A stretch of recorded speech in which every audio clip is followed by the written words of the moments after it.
Hi, folks. Dr. Carter here. I know you've got some work on the play Medea coming up soon, and so I thought I would share some of my own thoughts on Medea. One of the reasons I was excited to share this play with you is because it has one of the most harrowing scenes or descriptions of actions in all of literature. And I thought that would be a fun thing to say, hey, we shared that together. One of the things I like about teaching sophomores and being able to use sort of global literature, new stuff, old stuff, what have you, is that I get to share some of the stuff that really stood out to me, some of the literature that I fell in love with, and that made an impression on me. If the death scenes in Medea do not make an impression on you, I don't know how jaded you are. I know teenagers are supposed to be jaded, but you got to be pretty jaded to not think, wow, this is some horror movie level stuff. So we also want to think about themes in Medea. One is isolation. Medea is the other. She is not Greek. She is from Colchis, which is modern day Georgia. And so she is, while she's respected and admired, she's also feared. Partly because of her black magic, her sorcery, which she does have. And she is a descendant of Helios, so she is a sorceress, no doubt about it. It's not just by reputation or suspicion like with Othello. She has magic, okay? She's sort of like a demigod in that regard. Now, Jason, he's descended from royalty, but he is not in the same superhuman league, okay? But people in Greece feel like there's a certain way, particularly where she is, a certain way of being, a sort of carrying yourself, and she has some of that, but she doesn't have all of it. She's always going to be the outsider. But instead of sort of, being like a puppy dog, she bites back, which further isolates her in some regards. And we hardly ever see her with more people than the chorus, than one or two people. And I think the chorus is all female in this regard as well. So she's got this sort of how women think other women should be, and this sort of high class, fancy Greek women versus this sort of swarthy outsider. So we've got those sort of stereotypes going on as well. But Medea, she gives as good as she gets, right? She also has some disdain for the way that the people there behave and what their expectations are. All right. So is she isolating herself by choice? It seems that way, but also her actions. But she's okay with that. We also have to think about the idea of justice versus vengeance. Because she helped Jason do some things that he and his men would not have been able to do without supernatural help. She was part of that. She even turned on some of her own family in order to do that. And then when Jason sort of throws her off like nothing to go marry Crayon's daughter, simply so that he can have more power and influence and security within the Greek government, that frustrates him. Okay, and he should have sort of remembered that she had a reputation as a sorceress, but he's thinking other ways, and so Medea takes this pretty hard, all right? She is angry, and she is willing to do whatever she can to punish Jason, except she doesn't want to kill him, right? Everybody else seems fair game for her murderous rage, but she at least wants him alive, because there's deep down, like it said in the Absolutely True Diary of a Part-Time Indian, you have to love someone a lot to hate them that much, or is it simply pure hatred, and she wants him to be the one living being that can recall all of these things. So I want to share a little bit from page 24. This is where she details, just like Iago did in Othello, her plan.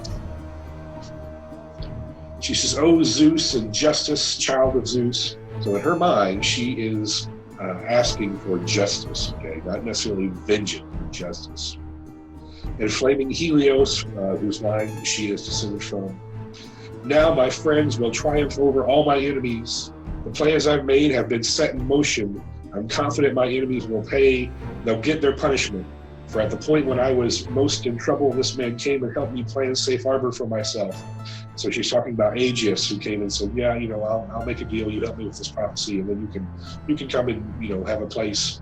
Now that she's been exiled in a way, she needs someplace safe. And he says, yeah, you can come live in my kingdom. And she says, well, this is a good sign. I know I'm going to win.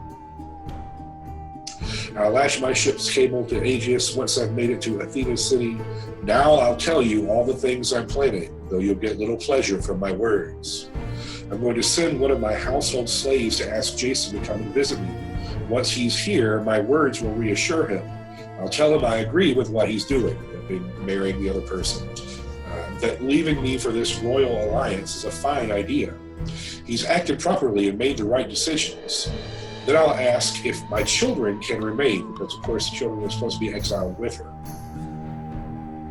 I'll tell him I agree with what he's doing, that leaving me for this royal alliance is a fine idea. My purpose is not to leave them in a hostile land surrounded by insulting enemies, but a trick to kill the daughter of the king. For I'll send the children to her with gifts. They'll carry presents for the bride, as if requesting to be spared their banishment. A finely woven robe and a tiara of twisted gold. If she accepts these presents and puts them on, she'll die, and painfully. So she's basically put a spell or put some sort of poisons in these things. Basically a robe, a very pretty dress, and essentially a crown or a tiara.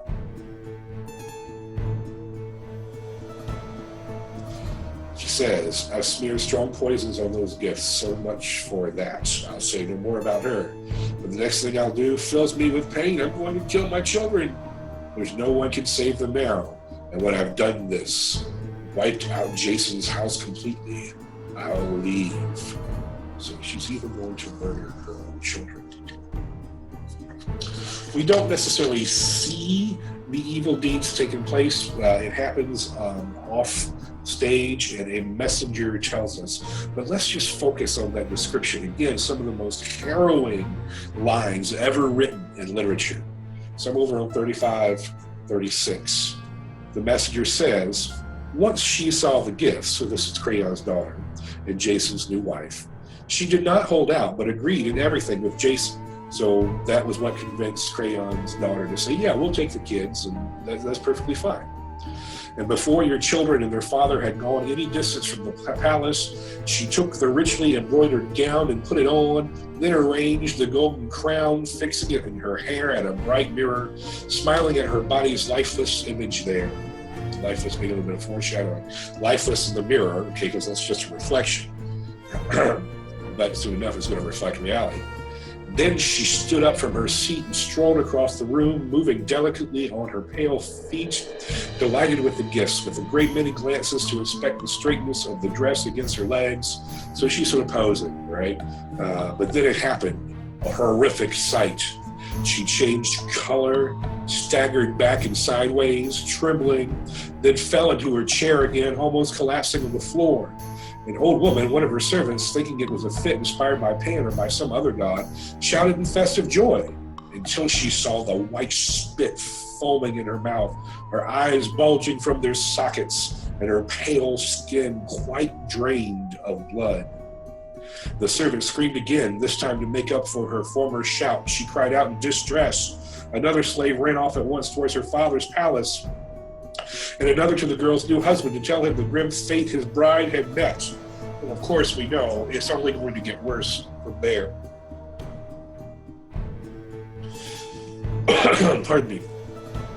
The whole house rang with people's footsteps as they hurried back and forth. By the time it would take a fast runner to complete 200 yards and reach the finish line, her eyes opened up. The poor girl woke up, so she's not dead yet. Breaking her silent fit with a dreadful scream, she was suffering a double agony. Around her head, the golden diadem shot out amazing molten streams of fire, burning everything. And the fine woven robe, your children's gift, consumed the poor girl's flesh. So it's not enough that she was poisoned, okay? That didn't kill her. It just sort of sent her into shock. She's foaming in the mouth. Her eyes are bulging out. She's gone pale. Then literally her head catches fire, okay? And the dress starts to weave itself into her flesh and also start to burn the body. And she can't take it off because it is now becoming part of her. She jumped up from the chair and ran away, all of her on fire, tossing her head, her hair this way and that, trying to shake off her golden crown, but it was fixed in place. And when she shook her hair, the fire blazed twice as high. Then she fell down on the ground, overcome by disaster. No one could recognize her. So she's basically, it's like when Luke's caretakers are burnt to a crisp in the first Star Wars movie, okay? Her eyes had lost their clear expression, her face had changed, and there was blood on top of her head dripping down, mixed with the fire. The flesh was peeling from her bones, chewed off by the poison's secret jaws, just like resin oozing from a pine tree. An appalling sight. Everyone was too afraid to touch the corpse. What we'd seen had warned us. But her father, who'd just been informed what was going on, said, "Hey, we need your help." He didn't see all that. He didn't know what she's been through. He came in unexpectedly to the house and stumbled on the corpse. He cried aloud, this is Crayon, embracing his daughter and kissed her, saying, "My poor child, what God has been so cruel to destroy you in this way? Who's taken you away from me, an old man near my death? Oh, my child, I wish I could die with you." He's about to get his wish. He ended his lamented cries, but then when he tried to raise his own body up, he was entangled in that woven dress, the same dress that had essentially woven itself into the body of his daughter has now woven itself into him as well, and he's stuck to her corpse, and he's starting to feel the same effects that she did. Like ivy wrapped around a laurel branch, he struggled dreadfully trying to get up onto his knees, but she held him down. If he used force, he tore his ancient flesh clear off his bones. The poor man at last gave up. His breathing stopped, for he couldn't stand the pain a moment longer. So the two of them lie dead, the daughter, her old father, side by side. It's horrible, something to make one weep. Of course, Electra is pretty happy about this. She has to convince herself that she really does want to go through with killing her children in the same way that Othello had to remind himself constantly that he did actually want to kill Desdemona. But she is so wrapped up in rage at seeing Jason suffer that she, excuse me, jumped up about this, that she is willing to sacrifice everything, all right, just for that one thing. So I'm going to ask you, do you really think she was asking for justice? I don't think so. Maybe in a twisted mind. Of course, she did get what she wanted, and she literally rides away in the play version that I asked you to read, not the one that you can watch. Multiple endings to Medea plays. Well, part of what makes it interesting, but also problematic, because it's hard to sort of match things up, right? But in the printed version that I asked you to read, she floats away in a golden chariot, right? And gold is the color of royalty and of high class, all right? And who was better than whom? Well, that was part of the whole dynamics here, part of what frustrated her. On the other hand, she also had sort of a part of her old self that said, well, you know, I don't like the way these Greeks do things. I don't like the way they look down on people, and she also sort of looked down on them. So definitely, when it comes to Medea, all that glitters is not gold. In fact, the little glitters might actually just be the flint of a fire about to start. Yeesh. All right, so I hope that you enjoyed that scene and this short analysis of Medea. I hope it's helped you as you move on with your work. You know to send me emails if you have questions. I'm looking forward to seeing what you all have to say about this. Thank you for putting up with me as I'm trying to fight back coughs and colds. Stay away from, what was I going to say here? I don't know. Stay away from Medea. She basically says to Jason, why am I great till you got to be great? You're not doing me the way I thought you were going to. And now I got to take things into my own hands. But those are murderous hands.